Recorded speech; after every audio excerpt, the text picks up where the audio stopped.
Olá pessoas, espero que estejam todos bem. Seguindo com as nossas aulas de história contemporânea, de história geral contemporânea, a gente vai ter uma série aí de história geral até chegar na história bem recente, só depois que a gente vai voltar para a história do Brasil. A gente vai falar sobre as novas potências do século XIX e sobre nacionalismo. Vão ser dois vídeos, na verdade. Um sobre as novas potências, que vão se tornar potências no século XIX, não eram potências na Idade Moderna, vão ser potências só na história contemporânea. E a gente vai ver por que isso acontece. E um segundo vídeo a gente vai falar sobre o nacionalismo, que é um fenômeno do século XIX. É um fenômeno que surge no século XIX. Então, quais são essas novas potências do século XIX? São a Alemanha, a Itália, o Japão e os Estados Unidos. A Alemanha e a Itália não existiam antes do século XIX. O que deu a origem à Alemanha e o que deu a origem à Itália foram vários reinos e repúblicas e estados independentes, pequenininhos, que resolveram se juntar para formar grandes países. No caso, a Alemanha e a Itália. O Japão se torna uma potência no século XIX porque antes do século XIX ele era um país bastante isolado do resto do mundo. E a partir do século XIX ele se abre, se torna capitalista e se desenvolve muito rápido. E os Estados Unidos, que se tornaram independentes no final do século XVIII, vão ter uma grande expansão e um grande desenvolvimento também no século XIX. Então eram 4 países que não eram importantes atores até a Idade Moderna e que se tornam grandes referências, grandes potências a partir do século XIX e vão desequilibrar um pouco as forças que estavam colocadas na Europa e no mundo até então. Primeiro a gente vai falar dos Estados Unidos, que é provavelmente o caso mais importante entre esses que surgem no século XIX.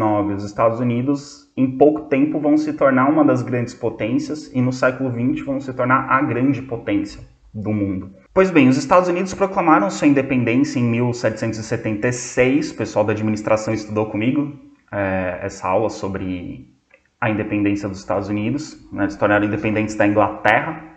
As 13 colônias inglesas na América se tornaram independentes da Inglaterra, mas a Inglaterra só reconheceu de fato a independência dos Estados Unidos em 1783. E nesse acordo de 1783, a Inglaterra garantiu que pertenceria aos Estados Unidos todas as terras que então eram domínios ingleses até o rio Mississippi. Então os Estados Unidos oficialmente começam nesse território que eu vou indicar para vocês aqui no mapa agora. Então aqui, ó, Estados Unidos, 1783. Então a fronteira até o rio Mississippi é essa fronteira aqui, ó, que vocês estão vendo, que eu estou marcando aqui em vermelho no mapa. Então esse território aqui meio rosinha eram os Estados Unidos em 1783. Só que os Estados Unidos não respeitaram esses limites e eles expandiram seu território.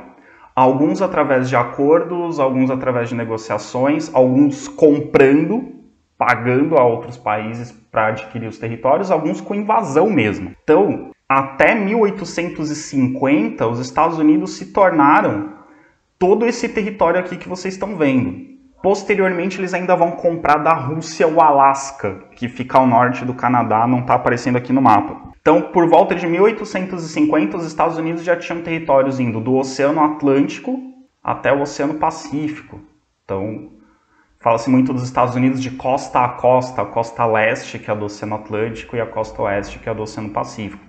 Esses territórios que os Estados Unidos conseguiu, por exemplo, a Louisiana, que é essa região central aqui dos Estados Unidos, ela foi adquirida da França, ela foi comprada da França. Ela era uma colônia francesa, os Estados Unidos pagaram pela Louisiana em 1803. Em 1845, eles anexaram a região do Texas, que pertencia ao México. Eles invadiram e pegaram do México. Mas antes, em 1821, eles compraram da Espanha a Flórida. A Flórida era uma colônia espanhola, os Estados Unidos compraram da Espanha a Flórida. Em 1848, aqui, os Estados Unidos pegaram essa região aqui, que hoje está dividida entre alguns estados dos Estados Unidos, entre eles a Califórnia, que é um dos mais ricos dos Estados Unidos. Essa região aqui foi pega do México, foi invadida e tomada. O México não tinha muito controle sobre essa região, os Estados Unidos invadiram e tomaram. Esse outro pedacinho aqui mais ao sul, em 1853, foi comprado. Eles negociaram com o México, pagaram e pegaram do México. E aqui em cima, a região de Oregon, era uma região que a Inglaterra reclamava os direitos sobre, mas aí os Estados Unidos, em 1846, conseguiram anexar seu território, tiraram do controle inglês e passaram a controlar essa região. Então os Estados Unidos foram, às vezes invadindo, às vezes comprando, às vezes negociando regiões até formar o seu vasto território. Hoje os Estados Unidos é um dos países com maior território, um dos maiores países em termos territoriais do mundo.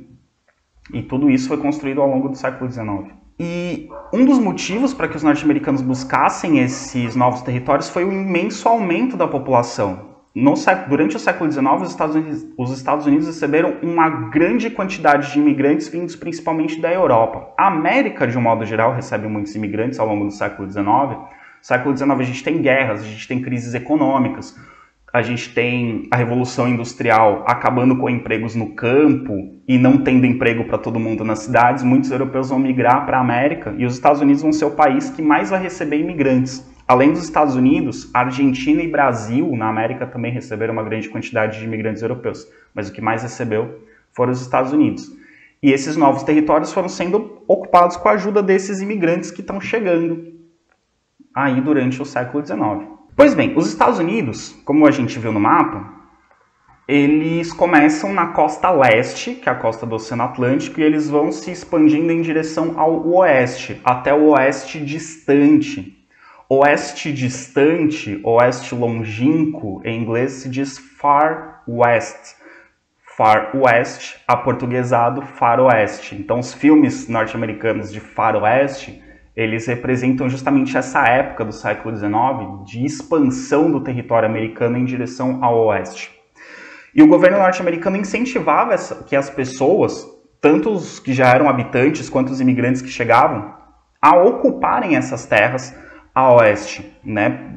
Ocuparem esses territórios para desenvolver essas terras, fosse com agricultura, fosse com outras atividades. Esse avanço, né, era incentivado pelo governo dos Estados Unidos, cedendo terras com preços muito baixos ou mesmo de graça. Muito diferente do que o Brasil vai fazer, a gente vai ver mais para frente que na mesma época o Brasil desestimula os imigrantes a adquirirem terras no Brasil.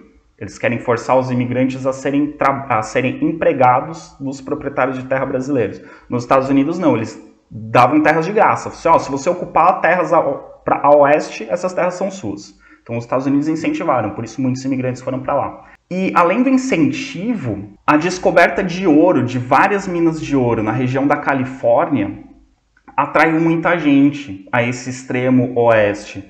Então essa descoberta do ouro levou a uma corrida do ouro em direção ao oeste. A paisagem ali do oeste dos Estados Unidos, do meio e do oeste dos Estados Unidos, era mais ou menos essa que vocês estão vendo na foto. É mais ou menos essa até hoje, claro, né, onde ergueram-se as cidades não é mais assim, mas boa parte da paisagem, do clima, é esse meio desértico. E esse ouro descoberto na Califórnia atraiu muita gente. Parecido com o que aconteceu no Brasil no século XVIII, atraiu famílias, mas também atraiu aventureiros, atraiu bandidos, atraiu gente que não estava nem aí para as leis. Por isso que nos filmes de faroeste a coisa é meio cada um por si, meio fora da lei, né? As coisas se resolvem na bala, porque não tem muito... O governo dos Estados Unidos não tinha muito controle sobre essas novas terras. Então era muita gente do mal que ia para esses lugares. Então por isso, né, os tiroteios e tudo mais. E nos filmes de faroeste também aparecem os índios, porque essas terras não estavam vazias, essas terras eram ocupadas pelos indígenas norte-americanos. E para que os americanos, né, os norte-americanos, os estadunidenses e os imigrantes que chegavam ocupassem essas terras, eles tiveram que expulsar os índios ou simplesmente matar os índios. Então o século XIX também foi um período de extermínio das populações nativas norte-americanas. Populações inteiras, algumas etnias inteiras foram dizimadas, foram mortas. Então fala-se inclusive em genocídio, né? Genocídio é o extermínio sistemático de uma população, proposital, planejado, sistemático. Há pessoas que falam em genocídio dessas populações. Então, e conforme a população ia ocupando esses novos territórios, o governo foi construindo ferrovias, estradas, canais fluviais, né, para o transporte via rios, e tudo isso ajudou na expansão. Então, o governo incentivava as pessoas a irem A descoberta do ouro foi um incentivo a mais, porque quem descobria o ouro ficava rico do dia para a noite. E a mineração incentivou a ocupação desses lugares. Várias novas cidades foram surgindo, várias novas populações foram se fixando nesses novos territórios. E o governo ia trazendo infraestrutura, construindo estradas de ferro para interligar essa região com o restante do país, construindo estradas para interligar essa região com o restante do país, e tudo isso foi ajudando no desenvolvimento. Então a nova ocupação ali a oeste, a mineração e as outras atividades que foram sendo produzidas nesses novos territórios foram ajudando a desenvolver o país como um todo. Nessa região também, além dos garimpos, né, para a mineração, surgiram fazendas de gado para alimentar a população, para produzir os animais que iam ser usados para transporte, tração, agricultura também para alimentar a população, e muitas cidades, a partir dessas vilas, desses povoados que surgiam da mineração, foram surgindo diversas cidades. O oeste dos Estados Unidos, principalmente a região da Califórnia, né, é uma das regiões mais ricas dos Estados Unidos. A Califórnia ainda hoje é um dos estados mais populosos dos Estados Unidos e um dos estados mais ricos, mais importantes, né? A Califórnia tem, por exemplo, a cidade de Los Angeles, que é uma cidade muito famosa, muito conhecida, né? Enfim, extremamente importante nos Estados Unidos. O século XIX, que é o século do faroeste, é o momento da expansão do território norte-americano, do desenvolvimento econômico, da industrialização maciça dos Estados Unidos. Os Estados Unidos passam por uma espécie de revolução industrial também, mas é também o momento em que as populações indígenas são dizimadas. Tem uma forte destruição, uma grande mortandade de populações indígenas, porque os indígenas não eram vistos como cidadãos americanos, eles eram vistos como inimigos que estavam ocupando um território que era para ser dos Estados Unidos, o que é bastante contraditório, porque quem chegou lá depois foram os norte-americanos estadunidenses, não os índios nativos norte-americanos. Enfim, não muito diferente do que aconteceu no Brasil com as populações indígenas daqui. Então aqui a gente tem uma gravura, né, mostrando, né, essas caravanas que iam em direção ao oeste, com famílias inteiras, com vários trabalhadores procurando novas condições de vida, novas fontes de renda e principalmente o ouro. O ouro era o que mais atraía essas pessoas para o Far West, para o oeste distante. E aqui mais ou menos, né, uma reprodução de como seriam, né, essas vilas construídas ali de madeira, com seus bares e suas casinhas, enfim, teria mais ou menos esse aspecto. As vilas, as cidades que foram surgindo no oeste americano. Pois bem, o século XIX também é um século de grandes contradições entre dois modelos de desenvolvimento concorrentes nos Estados Unidos. Essa expansão para o oeste e o crescimento demográfico que veio com o enriquecimento da população e com a grande quantidade de imigrantes ajudaram muito a desenvolver a indústria nos Estados Unidos. Os Estados Unidos, já antes de se tornar independente, estava começando a ter ali umas manufaturas, estava começando a ter umas fábricas, principalmente mais ao norte, né? As colônias do norte eram um pouco mais industrializadas, ou estavam começando a se industrializar. Quando os Estados Unidos se tornam independentes, esses agora estados, não mais colônias, né, agora estados ao norte, vão se industrializando e ao longo do século XIX os Estados Unidos, nesses estados do norte, acaba passando por uma revolução industrial. Já os estados do sul, já desde a época da colônia, eles sempre foram muito mais agrários, sempre foram muito mais agrícolas voltados à exportação. Então eles tinham uma economia muito mais parecida com as colônias portuguesas e espanholas, por exemplo, de grandes latifúndios, de grandes produções, por exemplo, de algodão, né, de grandes fazendas, muito mais voltado à agricultura. O norte, mais industrializado, trabalhava com a mão de obra livre, assalariada, que é mais condizente, mais adequada ao trabalho industrial, semelhante ao que acontecia na Inglaterra, ao que acontecia na Europa. O trabalho assalariado ele é mais propício a ser utilizado pela industrialização. Já os estados do sul continuavam sendo escravistas, porque eles tinham um modelo de produção agrícola em que o trabalho escravo era mais interessante, semelhante ao que acontecia no Brasil no mesmo período, ali no século XIX. Então, O norte, os estados do norte, queriam acabar com a escravidão, porque para eles era melhor ter trabalhadores assalariados. Trabalhador assalariado vira consumidor, quanto mais consumidor, melhor para a indústria. Já os estados do sul defendiam a manutenção da escravidão, porque para eles ainda era mais rentável, ainda era mais lucrativo utilizar o trabalho escravo nas suas produções. Essa divergência foi uma das que ajudou a acirrar as rivalidades entre o norte e o sul. Os estados do norte e os estados do sul sempre foram muito diferentes. Quanto ao clima, quanto ao tipo de trabalho, um preferiu o assalariado, o outro preferiu o escravo, um tinha um modelo mais industrial, outro tinha um modelo mais agrícola, um pensava mais no desenvolvimento interno e abastecer o mercado consumidor interno para depois exportar. O sul era mais exportador, né, era mais voltado à exportação. Então a gente tinha dois modelos de desenvolvimento muito diferentes, um mais industrial e outro mais agrícola. E esses dois modelos de desenvolvimento causaram uma rivalidade política e também ideológica entre o sul e o norte. Então, o norte, ele queria uma política mais protecionista. Como eles eram industrializados, eles não queriam permitir a entrada de produtos ingleses nos Estados Unidos, porque os produtos ingleses, a indústria inglesa era mais desenvolvida, os produtos ingleses eram melhores e mais baratos.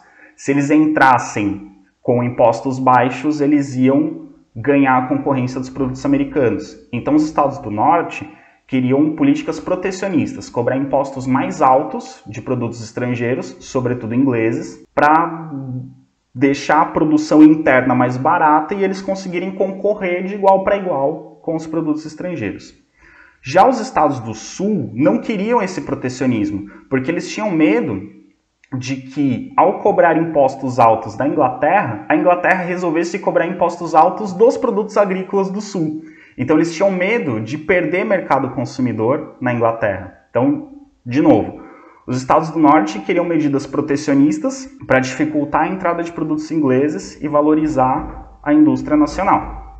Já os estados do sul não queriam essas medidas protecionistas porque eles tinham medo de retaliação da Inglaterra. Se a gente cobrar impostos mais altos dos ingleses, os ingleses vão cobrar impostos mais altos da gente, a gente vai perder mercado consumidor, a gente vai ter prejuízo. Então o norte era mais protecionista, o sul queria abrir a economia, queria abrir para o mercado internacional. O norte industrializado, o sul agrícola. O norte defendia trabalho assalariado, o sul defendia escravidão.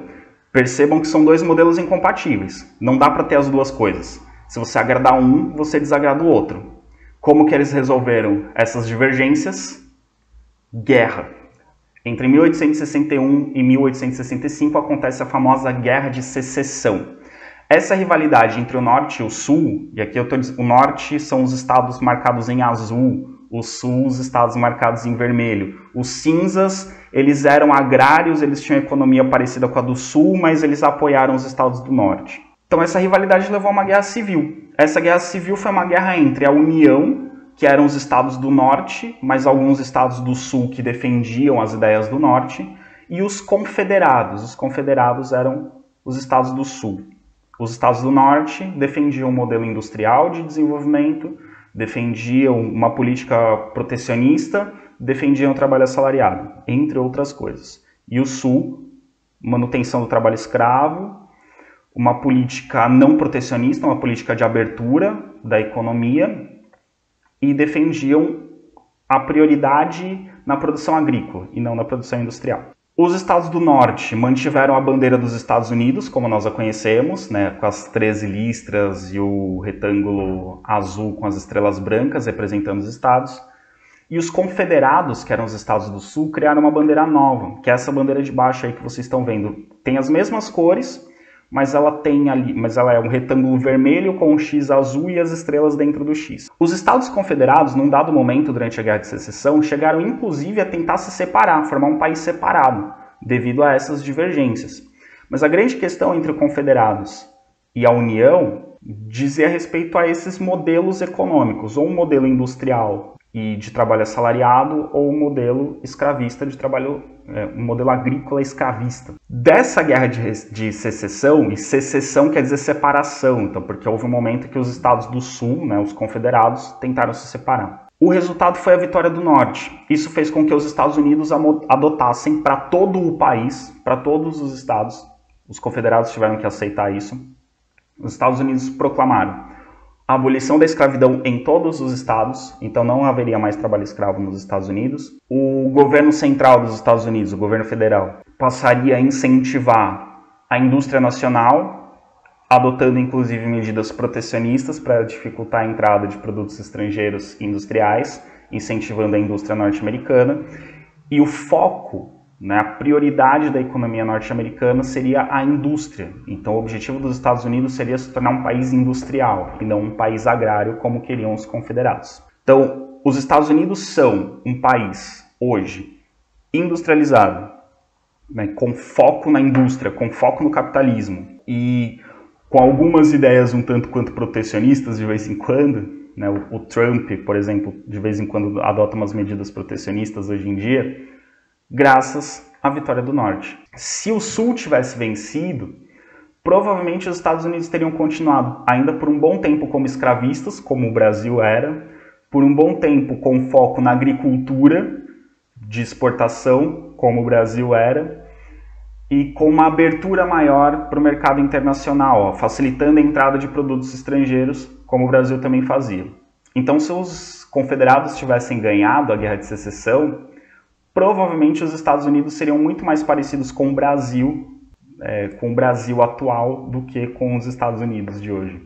Um detalhe, é meio que curiosidade, mas enfim, a bandeira dos confederados nos Estados Unidos hoje, ela é usada por grupos supremacistas brancos, por grupos racistas, né? Porque eles, como os confederados defendiam a manutenção da escravidão, os estados do sul, nos Estados Unidos, ainda hoje são os estados mais racistas, é onde você tem maior quantidade de crimes, de racismo, o preconceito racial é mais forte nesses estados do sul, porque são os estados que carregam mais fortemente essas raízes escravistas. Foi onde a escravidão durou mais tempo nos Estados Unidos e foi onde demorou-se mais tempo para aceitar o fim da escravidão. Eles lutaram contra o fim da escravidão, afinal de contas, né, durante a Guerra de Secessão.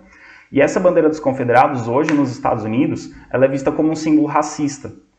Então, se alguém usa a bandeira dos confederados nos Estados Unidos, essa pessoa é taxada de racista. Ela está defendendo um grupo, uma ideia que defendeu a permanência da escravidão nos Estados Unidos. Então, usar a bandeira dos confederados hoje nos Estados Unidos é se declarar racista, praticamente.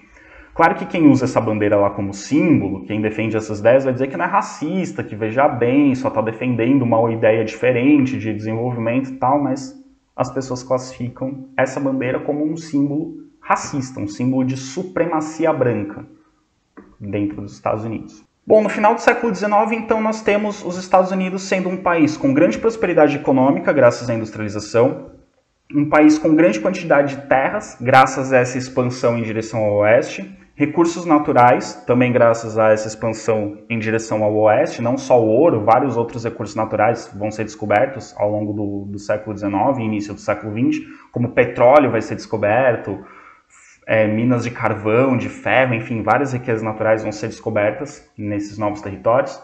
E também um país com grande quantidade de mão de obra, principalmente graças à imigração, sobretudo de europeus que chegam nos Estados Unidos. Os Estados Unidos também se torna um país com uma grande quantidade de investimento privados, as empresas norte-americanas crescem muito, e também investimentos governamentais. O Estado norte-americano investe muito para o desenvolvimento dessa indústria. Os Estados Unidos também vão ter grandes grupos financeiros que vão controlar as indústrias, as ferrovias, as minas e os bancos. Então, as grandes sociedades anônimas, né, as grandes corporações vão se tornar cada vez mais comuns nos Estados Unidos. E ele também vai ter uma intensificação da agricultura, mas uma agricultura mecanizada. Vai ter um investimento na mecanização da agricultura. Então, a agricultura vai sofrer influência da Revolução Industrial nos Estados Unidos. Isso vai aumentar a quantidade de produtos agrícolas, vai aumentar a produção agrícola. Isso vai beneficiar a população, que vai ter mais acesso a alimentos mais baratos. E também vai ser mais um mais uma mercadoria a ser vendida pelos Estados Unidos. Então o foco na industrialização não destruiu a agricultura no sul, pelo contrário, acabou incentivando a uma mecanização e a um aumento da produção agrícola nos Estados Unidos. Então a gente tem um país que ao longo do século XIX se torna uma grande potência internacional. Ainda não tão forte quanto as grandes potências europeias, como França, como Inglaterra, mas está chegando perto. Outra potência que vai surgir no século XIX, agora na Europa, é a Itália. Em meados do século XIX, Itália e Alemanha não existiam. A Itália vai surgir em 1861 e a Alemanha em 1871. O que acontece? Onde hoje é a Itália, eu vou aqui mostrar para vocês no mapa, que onde hoje é a Itália, onde eu estou circulando, existiam vários reinos e cidades-estado e territórios autônomos, um independente do outro. E quando você tem vários reinos, estados, cidades independentes uns dos outros, cada lugar vai ter o seu sistema de pesos e medidas, cada lugar vai ter a sua moeda, cada lugar vai ter os seus impostos, cada lugar vai ter as suas leis. Isso prejudica o comércio. Então, para as regiões mais industrializadas, que queriam ampliar seus mercados consumidores, essa falta de unidade era um empecilho. Então, quanto mais unidade, melhor para as regiões industrializadas. Qual era a região mais industrializada, ou qual era o reino mais industrializado entre esses reinos que existiam na Itália? Qual que era o reino que tinha a maior participação da burguesia, que mais queria aumentar o seu comércio e aumentar o seu mercado consumidor? Era o reino de Sardenha e Piemonte. O reino de Sardenha e Piemonte, aqui a gente tem a Sardenha, aliás, aqui a gente tem Piemonte e aqui a gente tem a Sardenha. O reino de Sardenha e Piemonte pega esse território aqui, onde hoje fica o norte da Itália, e aqui embaixo, e essa ilha aqui que é a ilha da Sardenha. Essa ilha da Sardenha, essa região de Piemonte, o reino se chama Reino de Sardenha e Piemonte. Esse era o reino mais industrializado da Itália. E até hoje é a região mais industrializada da Itália. É onde está, por exemplo, a cidade de Turim. Turim é uma cidade industrializada da Itália, uma das cidades mais ricas da Itália. Esse reino defendia a unificação da Itália e ele defendia um modelo mais industrial para a Itália. Então o rei de Sardenha e Piemonte vai tentar negociar e convencer os outros reinos a se juntarem e formarem uma coisa só. Só que existia um outro reino na Itália que também tinha interesses na unificação, mas com outro modelo, não industrial, com o modelo agrário, que era o Reino das Duas Sicílias. O Reino das Duas Sicílias pega aqui o pedaço da bota, da Península Itálica, e a ilha da Sicília, que é essa aqui. Então o Reino das Duas Sicílias também queria unificação. Só que o Reino das Duas Sicílias era um reino agrícola, era um reino voltado para agricultura de exportação. E eles defendiam uma unificação, mas uma unificação que favorecesse a agricultura. Então a gente tem Sardenha e Piemonte querendo a unificação para a industrialização, para unificar o mercado consumidor, e o Reino das Duas Sicílias querendo mais para aumentar o seu poder e para, enfim, expandir a agricultura. No fim das contas, quem consegue liderar esse processo é o Reino de Sardenha e Piemonte, graças ao seu primeiro-ministro, o Cavour. O Cavour ele teve ajuda da França, ele teve com uma série de acordos diplomáticos, ele conseguiu a ajuda da França para expulsar a Áustria de alguns territórios que ela ocupava no norte da Península Itálica, isso em 1859.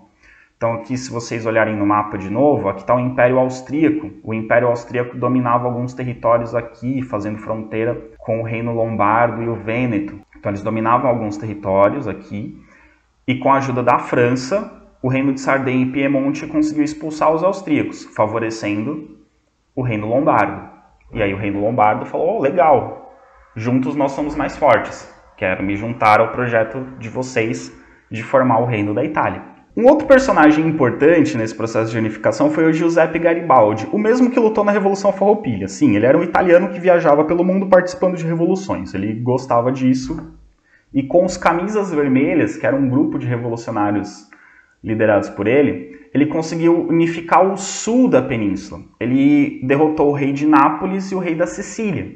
Então esses dois reinos que não eram muito favoráveis a unificação, então aqui ao sul, né, da Itália, Nápoles e as Duas Sicílias, não eram muito favoráveis ao projeto de Piemonte, o Garibaldi consegue derrotar esses reis aqui ao sul, unificar essa região e entregá-las ao domínio do reino de Sardenha e Piemonte. Então, o sul, que era mais contrário a essa unificação, é derrotado pelo Garibaldi e seus camisas vermelhas e são entregues ao rei de Sardenha e Piemonte, ou Piemonte e Sardenha, que era o rei Vítor Emanuel II. E em 1861, o Vítor Emanuel II, juntando ali o norte da Itália e o sul da Itália, ele forma o Reino da Itália. E ele é coroado, ele que era rei de Sardenha e Piemonte, é coroado rei da Itália. E aí forma-se essa bandeira da Itália, que vocês estão vendo ao fundo. Vocês vão perceber que vários países vão imitar esse modelo de bandeira, que é o modelo da bandeira francesa. As 3 cores representando os 3 ideais da Revolução, né? Ou os 3 ideais burgueses, liberdade, igualdade e fraternidade. Só que no centro tem esse escudo, que é o escudo da família real de Sardenha e Piemonte, o escudo da família real de Vítor Emanuel II, que tem essa cor azul. E essa cor azul, que é a cor do Vítor Emanuel II, é utilizada como símbolo nacional até hoje. É por isso que a bandeira da Itália é verde, branca e vermelha, e a seleção italiana de qualquer esporte usa o uniforme azul. Ainda é fazendo referência a essa cor lá das origens do país. Então ele foi coroado rei da Itália. Só que alguns territórios da Itália ainda não queriam fazer parte da Itália. Veneza era uma cidade-estado independente, não queria fazer parte do reino italiano. E a Igreja Católica também controlava estados. Aqui o centro da Itália, onde fica Roma e mais alguns territórios aqui no centro, aqui onde está em roxinho, ó, no centro da Itália, Stato Pontifício. Eram terras que pertenciam à Igreja Católica. A Igreja Católica tinha uma espécie de um reino no centro da Itália, governado a partir de Roma. E, então eles, aqui, e Veneza, que está aqui na região do Vêneto, não queriam fazer parte da Itália. Mesmo após a coroação do Vítor Emanuel, continuaram se considerando independentes. Só que o Vítor Emanuel, com um grande poder econômico e militar, consegue convencer Veneza a se integrar à Itália e não convence a Igreja Católica a ceder seus territórios, mas anexa os territórios da Igreja Católica à Itália. E o Papa, que fica em Roma, lá no Vaticano, se considerou prisioneiro do rei italiano. E de 1870 até o Vaticano ser considerado Estado autônomo em 1922 ou 1923, isso a gente vai ver lá quando for estudar o Mussolini. Então, durante mais de 50 anos, os papas não saíam do Vaticano, porque eles se consideravam prisioneiros por não concordar com a anexação dos Estados Pontifícios à Itália. E Roma, por todo o simbolismo que tem por conta do Império Romano, se tornou a capital da Itália a partir de 1870, contra a vontade da Igreja, que era quem controlava Roma até então. Mas aí, lá com o Mussolini, durante o período fascista, o Mussolini vai fazer um acordo com a Igreja Católica e vai considerar o bairro do Vaticano um Estado independente. Então, o Vaticano é um bairro da cidade de Roma, que é um Estado independente, e dentro do Vaticano quem manda é a Igreja, o governo italiano não interfere dentro do Vaticano. Esse acordo foi feito na década de 20. Isso a gente vai estudar melhor depois. Do lado esquerdo temos o Garibaldi, o aventureiro italiano, que viajava pelo mundo libertando países, ou entregando para reis, como foi o caso do Vítor Emanuel. E do lado direito a gente tem o Vítor Emanuel II, cujo maior destaque é o bigode. Um dos bigodes mais legais do século XIX era do Vítor Emanuel II. O processo de unificação da Alemanha tem algo parecido com o da Itália.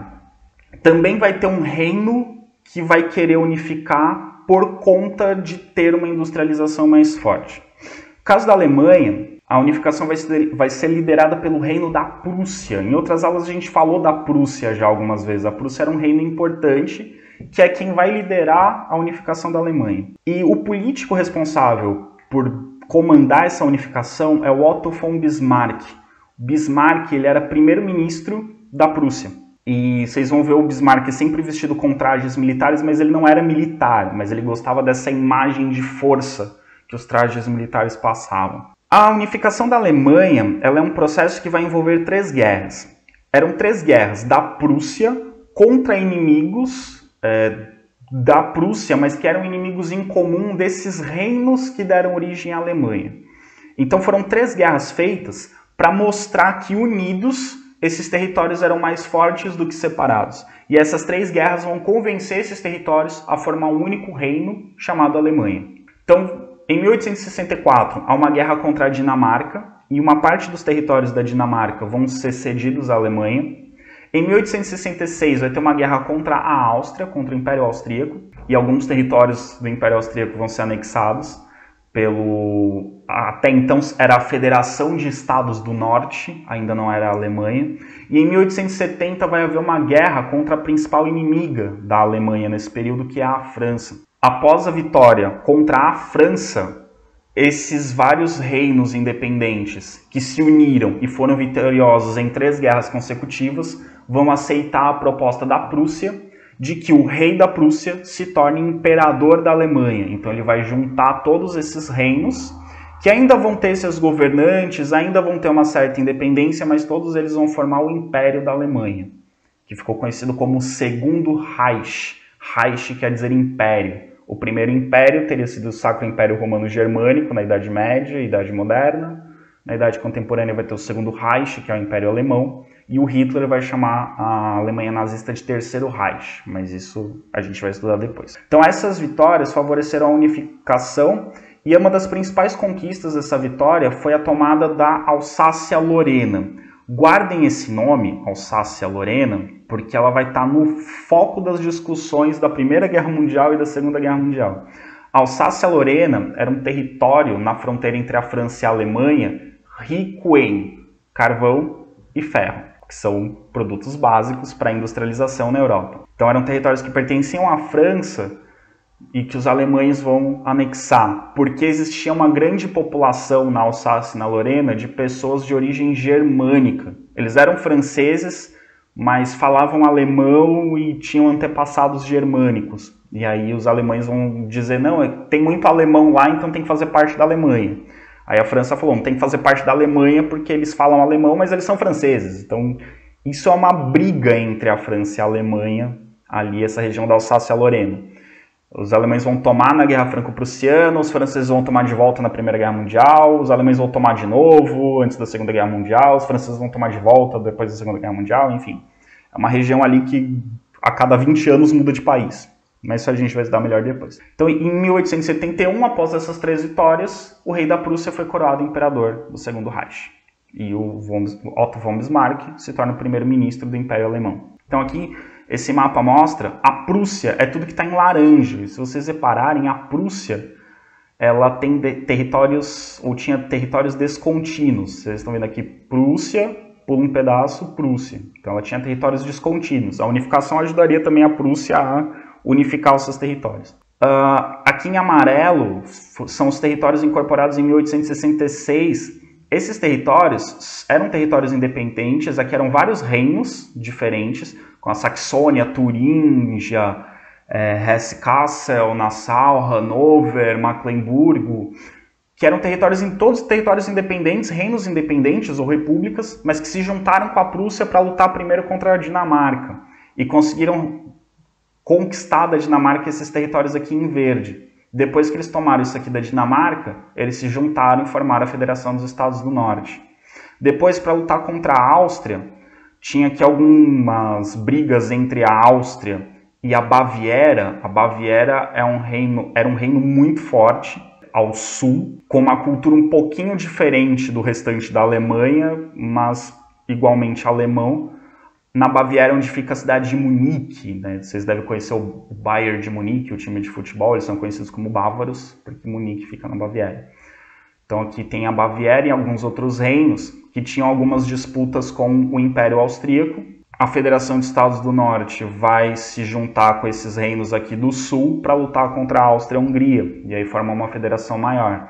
E depois todos eles juntos vão lutar contra a França e conseguem pegar aqui a região da Alsácia e Lorena. E aí, após essa vitória contra a França, todos esses reinos e territórios se juntam e formam a Alemanha, o Império Alemão. Após a unificação, a Alemanha tem um crescimento absurdo, estrondoso, assim, incomparável, nunca antes visto. Em poucos anos após a unificação, assim, a unificação foi em 1871. Em 1880 a Alemanha já era o país mais poderoso da Europa, perdendo só para a Inglaterra e já ganhando da França, que até então era a segunda grande potência. Foi muito rápido. E esse grande desenvolvimento se deu a investimentos na indústria, mas principalmente a indústria que a gente chama de indústria de base, que é a siderurgia. A indústria siderúrgica, como a gente viu nas aulas de Segunda Revolução Industrial, a indústria siderúrgica é a indústria que faz o aço, e o aço se torna um importante material na Segunda Revolução Industrial. E além do aço, a Alemanha tem uma importante indústria química, que vai ser muito forte. A indústria química vai ser importante na indústria, vai ser importante na agricultura, vai ser importante depois na guerra. A indústria química é bem relevante na Alemanha. Então esses dois setores principalmente vão se desenvolver muito na Alemanha. O grande exemplo foi a siderúrgica Krupp, que era uma empresa que fazia rodas de trens, rodas de caminhões, e ela se tornou a principal fornecedora dos exércitos da Europa. Então a Alemanha vai ter uma indústria bélica muito forte. A Alemanha vai fornecer matérias-primas, materiais para a fabricação de armas e de trens em toda a Europa. Então indústrias químicas como a Bayer, que é uma indústria forte até hoje, uma das principais indústrias químicas do mundo ainda hoje. Ela faz medicamentos, ela faz inseticidas, ela faz os defensivos agrícolas, que antigamente a gente chamava de agrotóxicos, enfim, a Bayer vai ser importante, ela é importante até hoje, uma das grandes indústrias alemãs. Então, por volta de 1880, a Alemanha já era o terceiro país mais industrializado do mundo. Então, em 9 anos, ela tem de não existe para terceiro país mais industrializado. Só perde para a Inglaterra e perde para a França, mas assim, perde para a França na industrialização, mas já tinha ganhado da França numa guerra. Então a Alemanha já era meio que a segunda potência da Europa. As primeiras potências, as grandes potências como Inglaterra e como França, vão olhar para a Alemanha com medo. Porque se em 9 anos ela conseguiu fazer tudo isso, em mais alguns anos a tendência era que ela se tornasse o país mais poderoso do mundo. Guardem essa informação. A Alemanha causa medo no resto do mundo desde que ela se unificou. Outra potência que surge, então a gente foi vindo do Ocidente, Estados Unidos, atravessou o Oceano Atlântico para falar da Itália e da Alemanha, agora a gente chegou no Oriente, vamos falar do Japão. O Japão se moderniza no século XIX. Desde o século XVII, o Japão vivia isolado do Ocidente. Então, a gente viu nas aulas de Idade Média, né, de Ásia medieval, que o Japão tinha aquele sistema do Japão feudal, que lembrava muito o feudalismo europeu. E esse sistema durou até o século XIX. Só que assim, do século XII ao século XVII, o Japão ainda tinha contato com o resto do mundo. No século XVII, o Japão se isolou, virou uma economia fechada, sem contato com o resto do mundo. Vocês devem se lembrar das aulas de Japão medieval que existia a figura do shogun, que era o general que governava em nome do imperador, e o imperador não mandava em nada no Japão na prática. Quem governava, quem mandava era o shogun, que era uma espécie de primeiro-ministro, que era na verdade um general que mandava nos outros generais, nos senhores de terra japoneses. E tanto o shogun quanto os senhores de terras tinham lá os seus samurais, que é equivalente aos cavaleiros medievais. Era uma sociedade estratificada, no estilo estamental, que você tinha lá os camponeses na base, os senhores de terra acima, então era uma sociedade sem muita mobilidade social, e os camponeses viviam de forma semelhante aos servos da Idade Média Europeia. Isso ainda no século XIX. Então, comparado com a Europa, o Japão tinha uma economia e uma estrutura social ultrapassada, ainda no século XIX. Pois bem, essa situação fez com que a economia japonesa não se desenvolvesse muito, o que levou a uma série de crises, e essas crises levaram os camponeses a se revoltar, os samurais empobreceram e também se revoltaram, e o imperador, nesse contexto, queria retomar o seu poder. Então, as revoltas de camponeses, mais os protestos de samurais, mais o imperador querer retomar o poder, fizeram com que o sistema do shogunato acabasse. Com o fim do shogunato, começa uma reestruturação política, social e econômica do Japão. Ao mesmo tempo, os Estados Unidos, que estavam se industrializando, queriam ampliar o seu comércio, queriam ampliar o seu mercado consumidor e começaram a pressionar o Japão a acabar com o seu isolamento. Começaram a ir no Japão e falaram: ô Japão, vamos abrir aí o comércio? Vamos comprar aí uns produtos industrializados americanos? vamos aí fazer umas parcerias comercial, a gente está a fim de expandir os nossos negócios. Porque os Estados Unidos não iam conseguir expandir para a Europa, porque na Europa tinha os países europeus, os próprios europeus fazendo as suas indústrias. Os Estados Unidos já tinham uma influência sobre a América Latina, que a gente vai ver no outro vídeo, mas eles também queriam ampliar e acharam que o Japão ali, pelo Oceano Pacífico, era um potencial mercado consumidor. Então, em 1854, o almirante Perry, da Marinha Norte-Americana, vai com 8 navios de guerra ao Japão e força o Japão a abrir os seus portos. Então, o Japão foi pressionado militarmente a aceitar a entrada de produtos americanos. Após essa abertura, que foi uma pressão norte-americana, a Inglaterra, a França, a Holanda e a Rússia também conseguiram entrar no Japão e firmar acordos comerciais com o imperador. Só que os japoneses, muito tradicionais e muito desacostumados, já que havia séculos eles estavam isolados do resto do mundo, não aceitavam essa presença ocidental e muitos japoneses viam isso como uma humilhação. Como assim a nossa cultura milenar está aceitando a entrada desses ocidentais? Então isso era visto como uma humilhação.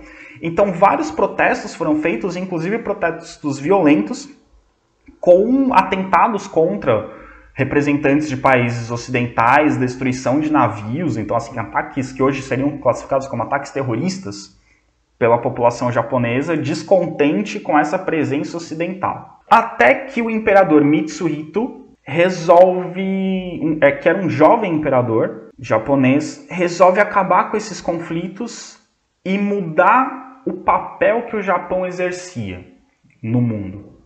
Então Mitsuhito ele vai depor o shogun, ele vai acabar com esse sistema do shogunato e ele retoma o controle político do país. Ele vai acabar com essas revoltas, vai tirar o shogun e ele vai comandar. Fala, agora o imperador vai mandar de fato. Não vai mais ter alguém governando em nome do imperador. Eu vou governar o Japão. E eu vou mudar a posição do Japão no mundo. O Japão vai deixar de ser um país submetido à influência ocidental e nós vamos nos tornar um país relevante no cenário internacional. O que a gente precisa para isso? A gente precisa se industrializar? Então vamos industrializar o Japão. Então Mitsuhito vai começar um processo de modernização do Japão que ficou conhecido como Era Meiji. A Era Meiji vai de 1868 a 1912. Então o Mitsuhito e seus sucessores vão implantar uma série de reformas com o objetivo de modernizar o Japão, tornando o Japão não só um país aberto à economia internacional, mas um país competitivo na economia internacional, um país capaz de concorrer com as grandes potências ocidentais, europeias e os Estados Unidos. Com isso, eles vão adotar uma estratégia muito interessante. Eles vão abrir o Japão para que empresas estrangeiras entrem no país. Então, empresas europeias e norte-americanas vão entrar no Japão e vão colocar suas indústrias lá, no Japão. E colocando essas indústrias lá, eles vão desenvolver ciência e tecnologia, e essa ciência e tecnologia vai ser aprendida pelos japoneses. Conforme os japoneses aprendem a ciência e a tecnologia europeia e norte-americana, eles são capazes de desenvolver a própria ciência, a própria tecnologia.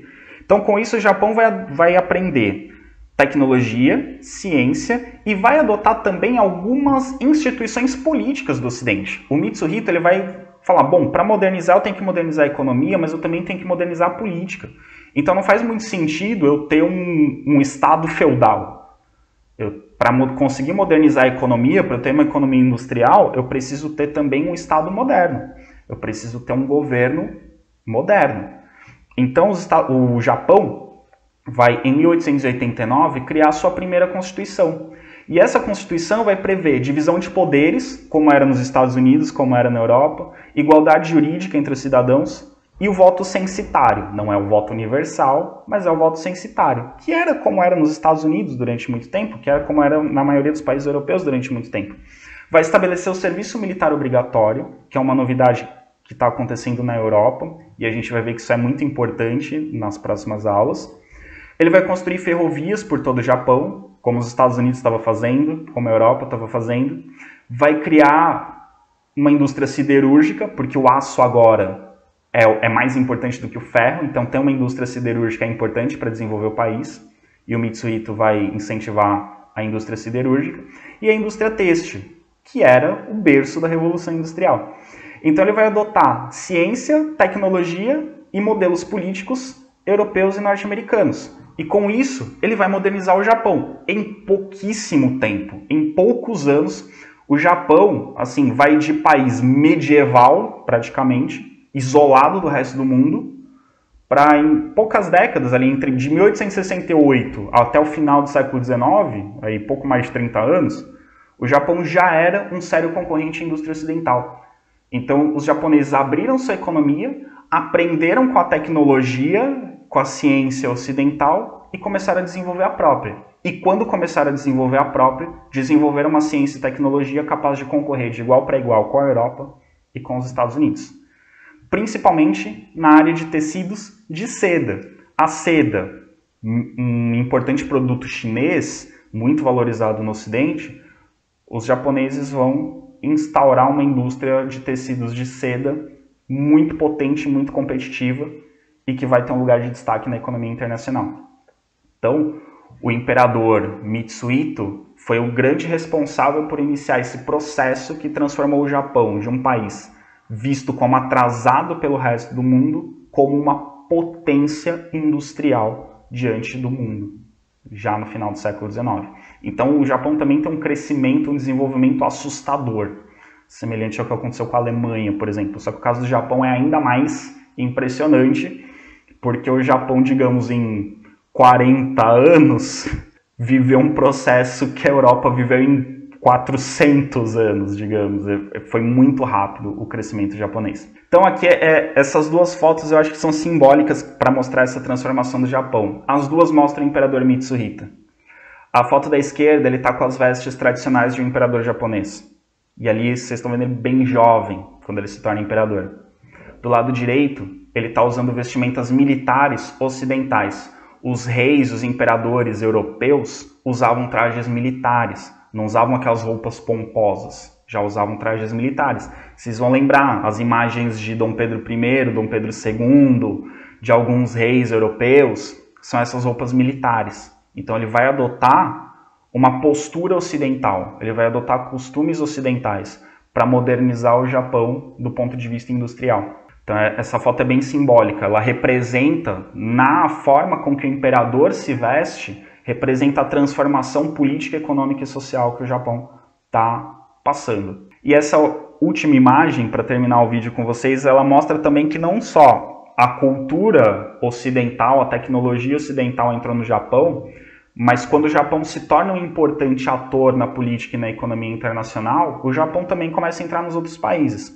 Esse quadro é um quadro que não tem absolutamente nada a ver com a história do Japão. Esse quadro representa o autor francês, o escritor francês Émile Zola, que é um escritor muito importante do século XIX, que vai ter várias obras que vão representar esse momento aí da segunda revolução industrial, do desenvolvimento dos países, das novas condições dos trabalhadores, enfim, essa nova sociedade que está surgindo no século XIX.